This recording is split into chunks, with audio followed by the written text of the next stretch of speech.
이런 생각을 우리는 많이 하는데 사실상 기저에서 이 정 원장님 말씀드렸듯이 그냥 부대끼면서 사는 사람들이 오히려 더 이제 거기에 적응해 나가는 면도 있다고 이제 말씀하셨잖아요. 네. 그러니까 외국인이 많이 사는 동네에 가보면은 이렇게 뭐 간판도 그렇고, 그리고 굉장히 국제화가 돼 있잖아요. 더욱이 이게 영미권 중심의 국제화만이 아니라, 그 소수가 아니라 약간 개발도상국들을 상대로 한 국제화, 그런 면에서 이제 앞서 있는 면도 있고 말이죠. 그리고 저는 굉장히 이렇게 부족하다는 생각을 많이 드는 게, 명동 나가 보면은, 아니면 남대문 시장 같은 데 가보면은, 물건 파는 사람들이 일어도 하고, 중국어도 하고, 그런데 물론, 조선족도 있고, 그렇긴 하지만은, 그 나라 사람 아닌 사람조차도, 한국인들도 많이들 그걸 해요. 그러니까 먹고 살기 위해서 부대끼면서 하는 국제화 것들이 있더라고요. 그래서 저는 그러면서 이게 내가 맨날 국제화 하는 사람으로서 가방끈만 길었지 내가 뭘 한 게 뭐가 있는가 이런 생각이 들면서 굉장히 이렇게 좀 자괴심을 느끼기도 하거든요. 정확한 지적이네. 그러니까 젊은 사람들은 외국어, 그러니까 왜 우리 K-pop 나오면 외국인들이 다 이렇게 번역을 하잖아요. 똑같이 우리 젊은 사람들 보면 그런 글도 이렇게 한국어로 쓰고 영어로 쓰고 우리보다 훨씬 교육을 안 받아서 그걸 자연스럽게 해요. 젊은 친구들 자기네 잡지를 만들면 자기네들이 영어판을 만들어요. 근데 우리는 우리 교수는 죽어라고 하지도 안 하잖아요. 근데 그게 무슨 뜻이냐면 결국에 이제 어떤 엘리트 간의 너무 중앙 집중도가 높다 보니까 그거 안 해도, 그러니까 게임이 그 게임이 아닌 거예요. 우리나라 엘리트들은. 내부 게임만 하니까. 그게 이제 엑스트라 거고, 여기서 말씀하신 이 사람들 유리한 대안인가 하는 거고. 그러니까 말씀하신 우리나라 사회 구조 분산을 다양화시키기 전에는 이게 해결될 수가 없는 문제잖아요. 이게 우리 중앙 게임만 익숙하고 거기에 모든 게 달렸다고 하니까 엘리트들은 근데 로컬을 많이 보셨는데, 그러면 로컬 차원에서의 이렇게 국제화가 되고 있구나 하는, 세계화가 되고 있구나 하는 그런 면을 혹시 좀 이렇게 예를 들어줄 수 있을까요? 아니, 이제 라이프스타일 차원에서 보면, 라이프스타일 차원에서 보면 지금 젊은 사람은 어떤 얘기를 하냐면, 이런 중앙 중심적인 삶이, 그게 바로 이제 헬조선이에요. 그러니까 너무 경쟁적이 서열화시키고, 이런 모든 문화가 이제 헬조선에다 이제 반발하는 거 아니에요. 그러면 이 친구들이 해외로도 많이 가지만, 로컬로 많이 가요. 지방으로 가면. 그게 좀 더 자유롭고 독립적인 공간이라고 생각해요. 그래서 자기가 하고 싶은 일 하고 싶다. 그러니까 지금 트렌드가 전반적으로 하고 싶은 일 하는데, 로컬에서 하는데, 그런 데 가면 전국에 큰 단위도 있고, 양양에 서핑, 예를 들면 죽도해변 가면 그 완전히 딴 세상이란 말이죠. 왜냐면, 젊은이들 가서 서핑하는 사람들 모여 사는 데예요. 하나의 타운을 이루었잖아요. 양양에. 그런데 가면, 우리 중앙 엘리트들이 생각하는 삶이 아닌 거죠. 그 사람들은 정말, 어떻게 글로벌하게 살아요. 그래서, 겨울 몇 달 동안은 그냥 발리 가서 서프하고 돌아오고, 그러면 외국인들도 많고, 어떻게 보면 말씀하신 대로 그런 자유로운 분위기에서 외국 사람들은 너무너무 잘하는 사람이 있고, 대표적인 우리가 외국인들을 잘 수용하는 산업이 K-팝이에요, K-팝. K-팝은 보면, 교포들 보면 주요 인물들이 다 프로듀서, 이렇게 이런 사람들 전부 외국인들이에요, 교포들. 그러니까 우리가 돌이켜보면 지난 23년 동안 세계화를 거치면서 유일하게 외국인을 제대로 활용하는 산업을 딱 하나 지불하면 K-팝이에요. 그럼 전부 거기는 전혀 이런 게 없어요. 복잡한 게. 그래서, 그러면 결국에는 그럼 우리가 엘리트가 관심이 없었던 분야잖아요. 그러니까는 외부에서, 어떻게 보면 변방에서 새롭게 형성되는 기회가 오는 건데, 결국엔 나는 우리 중앙 산업이 문제인 거죠. 대기업이라든가 금융기관이나 공무원이나 교수들이 문제인 거지. 그런데 양양의 서핑 하는 커뮤니티 말씀하셨는데, 그런데 참여하는 사람들이, 예를 들자면은 외국에서 살다 온 사람들이라든가, 그게 뒷받침이 되는, 물질적으로나 문화적으로 뒷받침이 되는 사람들이지. 그러니까 저는 이게 로컬 차원에서 새로운 라이프스타일을 주도하는 사람들이 어떤 사람들인가도 사실 좀 관심이 가거든요. 이게 가면 제가 홍동마을이라고 가면 이게 어떻게 보면 대한학교를 우리나라의 어떻게 대표적인 협동조합 그리고 유기농 중심지예요. 풀모학교 중심으로.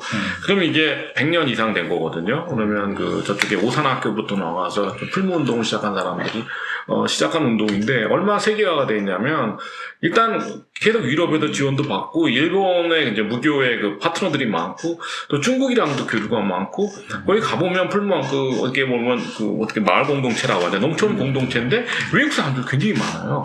그래서 거기에 뭐 좀 세련된 뭐 그런 그 게스트하우스는 남편이 스탠퍼드 나온 사람인데 그 피스코를 왔다가 이렇게 결혼해 놨고 일본 사람 부인이 있는 가정에서 어떻게 보면 우리나라 최고 수준의 요구르트 만들고 그게 좀 풀모. 그러니까 그거를 주도한 분들은 반드시 뭐 그 우리나라에서 탑 그런 어떤 걸 가지고 있는. 아니 그렇게 많이. 그러니까 문화적으로는 굉장히 이렇게 개명했겠지만은. 그러니까 오산학교 내려온 엘리트들이지만 어떻게 아주 독실한 기독교 신자들이 새로운 그런 문화를 개척했는데 굉장히 글로벌화됐다는 거죠.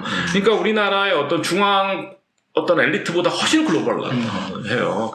그러니까 뭐 저기 양양도 그렇고 우리나라 여행 산업이면 그럼 우리가 기조에도 많은 변화가 있잖아요. 케이팝이나 아니면 뭐 쿠팡도 교포화하는 게 그러니까 이런 새롭게 부상되는 분야에서는 그런 우리가 걱정 안 하는 게 걱정 안 될 정도로 잘 되고 있는 측면도 있다는 거지. 지금 우리가 문제는 중앙 정치가 문제인 거 아니에요. 그러니까 거기에 전부 소용돌이 다 몰려서 거기서 치고받고 싸우다 보니까 거기서는 글로벌화가 굉장히 뒤졌다 이렇게 해석할 수 있다. 네. 예, 모 원장님, 계속 로컬라이제이션, 하고 글로벌라이제이션을 이렇게 결합한 글로컬라이제이션에 지금 굉장히 많은 정말 현장을 많이 아시는데, 너는 어떻게 이런 구석구석까지 아나 하는 걸 보면서 가끔씩 감탄을 하는데, 제가 이제 궁금한 것은 저만이 아니라 이제 문헌을 읽고 쓰신 책을 읽고 읽은 사람들끼리 이렇게 얘기를 하다 보면은 이게 누가 하는 거냐. 그래서 좀 혜택 받은 사람 이렇게 외국물 먹은 사람들이 이렇게 하는 거냐 이런 이제 궁금증이 일었거든요. 근데 보시기에 어떻습니까? 어떤 해외 여행도 보면 동남아나 중국이나 일본에서 현지 가이드하고 거기서 뭐 게스트하우스 하는 사람들은 우리가 보통 얘기한 중앙 엘리트가 아니에요. 대개 보면, 그러니까 해외에서 기회를 찾기 위해서 용감하게 나가 도전하는 사람들은 우리나라 중앙 엘리트들이 아니라는 거죠. 마찬가지로 국내에서 뭔가 새로운 걸 개척하는 사람들도 로컬에서 중앙 엘리트들이 아니에요. 그러니까 우리나라 문제는 중앙 엘리트가 너무 중앙에서 편하기 때문에 체계화할 필요가 없는 거예요. 여기 모든 걸 여기 안에서 해결하려고 하니까. 근데 그 외에서는 자연스럽게 글로벌을 어떻게 무기로 삼아서 잘하고 있다. 그런 측면도 있어요. 어떤 사람들이 있어요? 아니, 해외 여행 사람들 중국이나 아니면 뭐 아프리카에서 무역하는 사람들 거기서 여행업 하는 사람들이 우리가 중앙 엘리트가 아니에요. 근데 우리 국내의 로컬 라이프스타일 로컬도 어떤 예가 있습니까? 여기 로컬에서 이제 상권에서 보면 되게 이제 뭐 에스닉 푸드 이런 거로 도전을 하잖아요. 뭐 태국 음식, 베트남 음식 뭐 이런 거로 외국 음식으로 그런 거 개척하는 사람들이 중앙 엘리트들이 아니라니까. 근데 여기서 뭐 해외 경험 있는 사람도 아니고 이건 결국에 내가 어디 있고 현재 내가 어떤 기회가 나한테 있는지에 따라서 결정되는 거잖아요. 그럼 우리 중앙 엘리트면 그런 거 안 해도 되는 거예요. 오히려. 그러니까. 그리고 이제 그런 옵션이 없는 사람들이 열심히 하고 있는 거고 글로벌로. 네. 그런 측면이 있다는 거죠. 네. 그러니까 문제가 그럼 우리가 글로벌이 안 된다는 건 중앙 엘리트 문제예요. 중앙 엘리트 문제. 자연스럽게 이제 그러면 대안 어떻게 하면은 글로벌 의식을 함양할 것인지 이런 것을 그러니까 사실 이제 이 문제를 생각을 해보니까는 이게 무슨 내가 위에서 말이지 이 국민운동을 해가지고서 의식을 좀 고양해야 되는가 뭐 이런 식의 어떻게 하면 우리 글로벌 의식을 함양할 것인가라는 그 질문 자체가 굉장히 엘리트적인 질문으로 같은 생각이 들어요. 근데 그런 차원으로 생각해서는 안 되겠다는 생각이 들고 오히려 왜 우리는 글로벌 의식이 낮을까 하면서 그럼 어떻게 하면 좋을까라는 이 대안을 얘기하는 것 자체가 왜냐면은 그런 거 없이 다 알아서들 사는 사람들이 해가고 있는 건데, 그런 면도 있는데, 그런 좀 생각이 많이 드는데, 그런 걸 전제하고 이제 얘기를 한다고 그러면은, 우리가 어떤 것들을 그러면 한국 사회가 해야 되느냐, 이제 그런 차원에서 좀 얘기를 의견 주시면 좋겠습니다. 전직이 공무원이라 공무원 보고 앞으로 어떻게 했으면 좋겠냐고 그러면 대책이라고 해서 1번, 2번, 3번 다 만들어야 돼요. 그렇죠. 예. 그게 렐러번트 하냐 안 하냐는 별로 안 중요한데 그래서 제가 또 그런 그 나쁜 습관이 나올까봐 걱정이 됩니다만 저는 아까도 리더십의 그 부족을 말씀드렸습니다만 우리가 언제부턴가 국제화의 중요성 또는 국제사회와 같이 호흡하면서 살아야 된다. 우리도 이 세상 바깥에서 일어나고 있는 다양한 소식에 대해서 우리가 관심을 가지고 세계 시민으로서 살아가는 것이 중요하다. 이런 얘기를 언제부터 안 하게 된 것 같아요. 그렇죠, 안 하죠. 예. 그래서 저는 이거는 무슨 리더십으로서 캠페인을 벌이자는 뜻이 아니라 그런 그 사회 분위기를 어떻게 같이 걱정하기 할 필요가 있지 않느냐 그 말씀을 하나 드리고 싶고 우리 모 선생님 정말 공감하는 말씀을 하신 게 글로벌화가 이게 어떤 수단화 돼서 정책 수단으로 비춰지면 아무리 리더십이 무슨 좋은 캠페인을 해도 결국은 국민들한테 이 내려가는 것이 지속 가능하지 못할 것 같다는 말씀으로 여겨져서 저는 그런 면에서 글로벌화에 대한 어떤 환기 필요성에 중앙의 엘리트들이 다시 한번 책임감 있게 추구해야 되는 것만큼이나 어떤 보편적 가치 그런 것이 있다면 보편적 가치에 대한 공감대 이런 것을 바탕으로 해서 글로벌화를 얘기해야지 더 의미가 있을 거라고 생각을 합니다. 가장 좀 벙벙한 차원에서의 대책이라고 그러면 저는 이 얘기를 먼저 하고 싶습니다. 이제 또 구조로 보면 결국엔 우리나라 사회가 경쟁적이지 않고 어떻게 보면 사회 구조 자체가 어떻게 보면 독과점 구조예요. 독과점 구조이기 때문에 우리가 이제 기재부도 그렇고 연세대학교도 그렇고 그 어떤 인터내셔널 라인은 주류가 안 돼요. 그거는 그러니까 우리가 여기서 그러면 받게 된다고 해봐야 외교부도 그렇고 어떻게 보면 우리나라의 중심은 어떻게 보면 어떤 국내 게임하는 그런 뭐 대기업도 마찬가지예요. 해외 영업부는 어떻게 보면 밀리는 거예요. 그럼 우리가 무역 의존도가 높은 나라에서 해외 파트는 왜 항상 모든 조직에서 마이너냐고요. 재밌어요. 그게 핵심인 거잖아요. 그럼 결국에는 그 핵심이 뭐냐면 우리가 너무 독과점 구조이기 때문에 다 독점 기관들이에요. 공무원이야 당연히 독점이고 대기업도 독점이고 연대도 독점이고 서울대 독점이다 보니까 내부 게임만 잘하면 되는 거예요. 그러니까 우리 사회를 좀 더 경쟁적으로 만들기 전에는 외국을 진정한 의미에서 활용하고 싶을 수가 없는 거 아니에요. 다 국내 게임을 해결하는데. 필요가 없죠. 그렇죠. 그러니까 이게 지금 어떤 우리가 일단은 그러려면 분권화를 해서 중앙 권력을 약화시켜서 로컬을 강하게 하고 이런 식으로 세계화랑 같이 해야 그게 지속 가능해지고 전반적으로 한국 사회를 좀 더 경쟁적으로 만들어야 되는데 저는 기본적으로 지역 분권이 핵심이라고 봐요. 중앙 이런 동원 체제, 중앙 집권 체제 유지하는 한 저는 하나도 안 봐요. 어떻게 보면 언론, 학계, 어떤 대기업 그리고 어떤 금융기관의 어떤 카르텔이 이거가 모든 게 여기서 문제가 발생한다고 생각하는 거죠. 좋은 말씀입니다. 네. 지방으로 다시 돌아가는 거가 이제 웨이트 고우다 그 말씀 저는 전적으로 공감하고요. 근데 어떻게 보면은 사실은 우리가 지금 세계화를 얘기할 때 처음에 제가 얘기했던 것처럼 서구 세계화 있고 서구하고 이렇게 그렇게 등치를 시켜서 우리가 살고 해온 것이 아닌가. 그런데 실제로 우리랑 같이 살고 있는 지역으로 같이 살고 있는 사람은 아시아 사람들이에요. 다문화 가정도 다 아시아 사람이고 또 어느 지역으로 가면은 학교에 거의 반 이상이 그런 아이들이 이제 다문화 가정 2세 자녀들도 많고 지금도 안산도 그렇고 이런 시흥이나 이런 데 가더라도 공단에는 외국인 노동자는 완전히 외딴 섬으로 살고 있거든요. 지역으로 안 섞여요. 그쪽에서 노동자로 와서 일하는 경우. 근데 사실은 그때 이제 제가 그 지자체 정책으로서 제안할 때 거기에도 외국인 노동자로 아무나 오는 게 아니잖아요. 한국어 시험도 봐야 되고 이렇게 해서 선발돼서 오기 때문에 거기에도 상당한 인재풀이 있고 그분들이 그 지역의 초등학교나 이런 데로 연결이 되어서 같이 그분들의 고향을 소개하고 그분들이 이런 프로젝트를 해서 이렇게 자연스럽게 좀 섞이게끔 이 경험을 갖게 하는 거가 되게 중요하다. 왜냐면 이웃이 말하는 거가 그냥 교과서에서 말하는 것보다는 훨씬 더 체감해서 오기 때문에, 그러니까 잘 모르기 때문에 무섭게 생각하고 거리감을 많이 느끼는 이제 그런 부분이 있어서, 그런 맥락에서는 사실은 우리의 교육부터도 굉장히 어릴 때부터 이게 그냥 자연스럽게 우리가 아시아가 같이 호흡하면서 살아가야 되는, 굉장히 서구 중심에, 물론 서구도 같이 가야 되지만 우리 주변에 있는 아시아에 대해서 그러니까 다시 우리가 생각하고 좀 교육도 그 아시아가 얼마나 역사적으로 이렇게 긴 역사를 같이 해왔는지 이런 교육부터도 자연스럽게 같이 돼야 될 필요가 있지 않나. 그래서 또 왜 다문화 가정 이렇게 보면은 그 시어머님이 이렇게 얘기할 때, 야, 니 나라 이것도 먹냐? 뭐 이러죠.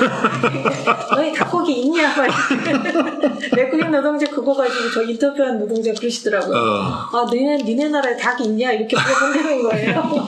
그러니까 이제 그런 식의 이런 부분들이 국민들이 굉장히 친숙하게 편안하게 어릴 때부터도 이런 문화에 좀 노출되어서 그런 것들을 하는 거가 중요하지 않나. 그리고 특히나 그 인구 문제 우리 생각하면요, 앞으로 10년은 굉장히 달라질 상황에 와 있는 거잖아요. 지금은 인구 문제 때문에 우리가 외국인 노동자를 받아들인 건 아니잖아요. 노동시장 미스매칭 때문에 받아들인 거죠. 그런데 이제 앞으로는 뭐 20년대 저기에는, 그러니까 30년대에는 뭐 매년 막 20만, 30만씩 내국인 그 생산 가능 인구가 줄어드는 그런 시대에 우리가 살고 있는 부분에 있어서는 지금 이 부분에 대해서 가까이 우리와 같이 살고 있는 사람들이 누구고 글로벌 그 세계화의 그 요소로서 굉장히 지금까지는 별로 중요하지 않게 생각했던, 사실 우리한테 굉장히 많이 우리 삶에 많이 영향을 주고 있음에도 불구하고 그런 부분에 대해서 다시 한번 생각해야 되는 거 맞네요. 그렇죠. 아니, 안 보이는 거예요. 그러니까 중앙 엘리트 입장에도 보면 지금 그 현장에서 벌어진 일, 안산이나 이런 데 무슨 일이 벌어질지 몰라요. 그럼 그쪽에 그 리포트를 보면 젊은 사람들 그 지역에 자라나 보면 안산 같은 데서 자라는 우리나라 청년들은 어렸을 때부터 외국인들이랑 부딪히기 때문에 뭐 다른 관점으로 보더라고, 이런 문제를. 그렇죠. 우리가 서울에 살면서 이렇게 모르지, 우리 현장에 없는 거 아니에요 지금. 우리 150만 몇 명이 지금 300만 됐어요 외국인이? 외국인이 아니죠. 지금 이제 251만 됐다가 코로나 때문에 210만으로. 근데 이제 그거는 모든 외국인, 체류 외국인 전체를 말하는 거고, 이제 좀 그래도 그게 좀 장기적으로 더 좋아하는. 장구적으로 하면 160, 160만. 160만, 170만. 그런 이거 좀 얘기를 들으면서 이런 아까 우리 유 이사장께서 그 세계 시민에 대한 세계 시민 담론 같은 게 확 줄어들었다 이제 말씀하셨는데, 약간의 파라독스가 있는 것 같다는 생각이 드는 게 뭐냐면 93년에 우리가 이제 그 세계화를 추진하고 그럴 때는 세계화 이꼴 선진화였거든요. 우리가 전반적으로 한국 사회 전체가 후진적이기 때문에 세계 수준에 우리가 가야 된다, 이런 게 이제 있었고, 그게 이제 그 한국 사회를 자극하고 채찍질하는 하나의 그 근거가 됐었는데, 지금 이제 제가 요새 보면은 말이죠, 너무너무 친절한 거예요. 어디를 가도 친절해요. 근데 이게 물론 뭐 콜센터 직원들을 착취해서 그렇게 친절해진 거다 뭐 이런 얘기도 있지만은, 시작은 그랬을지 모르지만은 지금 그게 전부 보편화돼 가지고서 저렇게 어렵게 사는 사람도 이렇게 친절할 수 있다니 하는 그런 걸 느끼거든요. 그리고 뭐 누가 이렇게 감시하고 그런 무슨 택배 노동자 같은 경우는 이제 감시를 당하겠지만은, 그런 경우가 아니라 하더라도 그런 경우가 아니래도 굉장히 친절하거든요. 그래서 저는 그게 이제 누가 이제 그런 얘기를 하는데, 이제 3만 불이 뭐 좀 단순한 얘기지만은 그 단순하게 생각되는 것이 실제로 이제 뭐 우리 금융계에 일하는 내 친구가 그렇게 얘기를 하던데, 야, 이게 3만 불이라는 게 이게 아무것도 아닌 게 아니구나. 3만 불이 넘어가니까는 모든 면에서 이 사람들의 행태라든가 이런 게 달라지는구나, 이런 얘기를 하는데, 뭐 비상적인 관찰일지도 모르지만은 그런 것도 근거가 없다고 생각하지 않거든요. 그러면서 우리 이제 그러다 보니까는 약간 이게 이런 거 있잖아요. 그러니까 그러면서 이제 이런 얘기를 또 하는 사람을 들었어. 뭐냐면은 한국에서 가장 불친절한 사람이 누구냐 하면은 선진국 대사관에 근무하는 한국인이라는 거예요. 뭘 받으러 나가면은 무슨 서류 받으러 가고 그러면 그렇게 불친절할 수가 없다는 거예요. 그래서 한국이 이제는 왜냐면 그 사람들은 뭐 그런 식의 이 친절도를 요구하지 않는 것이기 때문에 그런지 모르겠는데 이제 그러다 보니까 이런 생각이 드는 게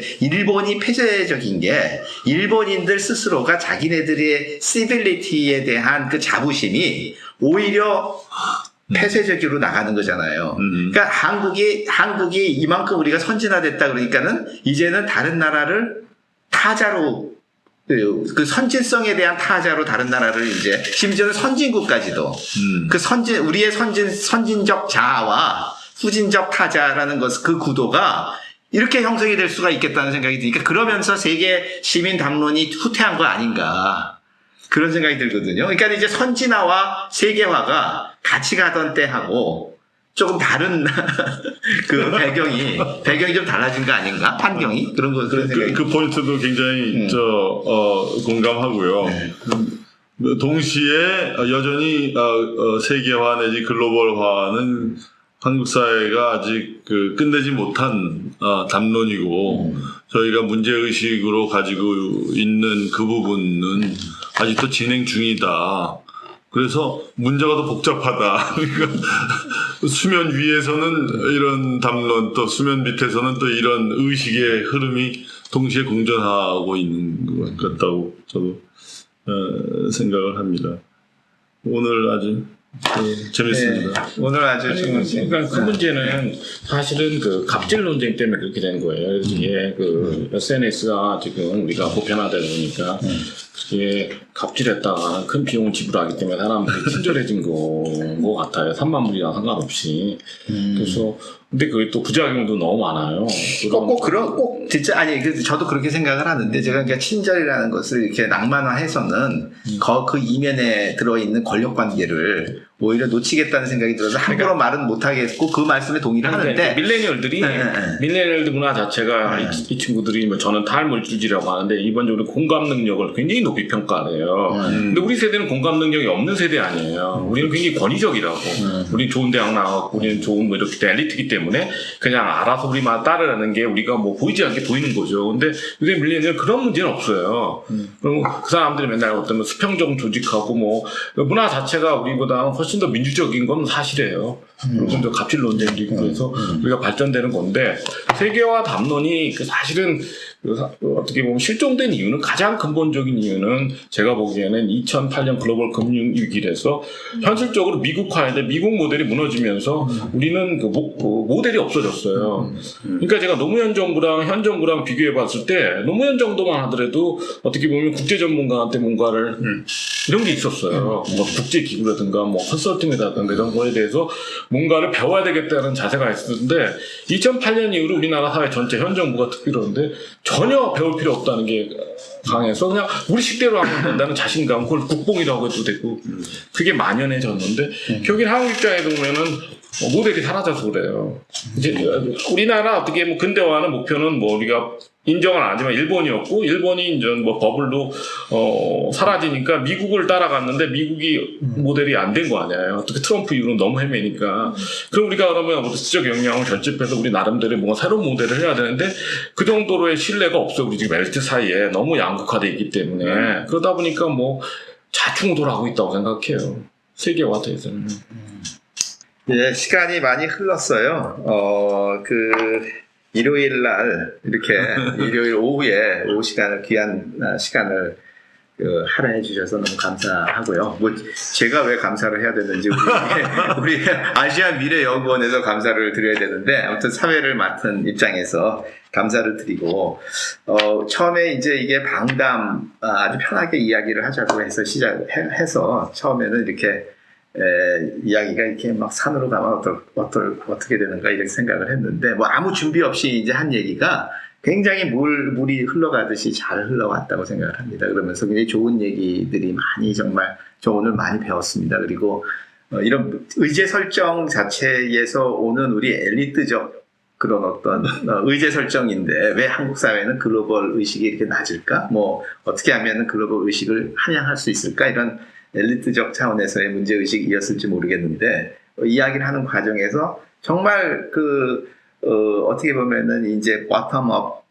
그 세계화 같은 것이 추진되고 있다는 그런 어떤 면모에 대해서도 말씀을 많이 들었고, 어떻게 보면은 가장 그 문제가 지금 중앙 엘리트, 경쟁할 필요가 없는, 세계와 경쟁할 필요가 없는, 우리, 저희 교수들이라든가,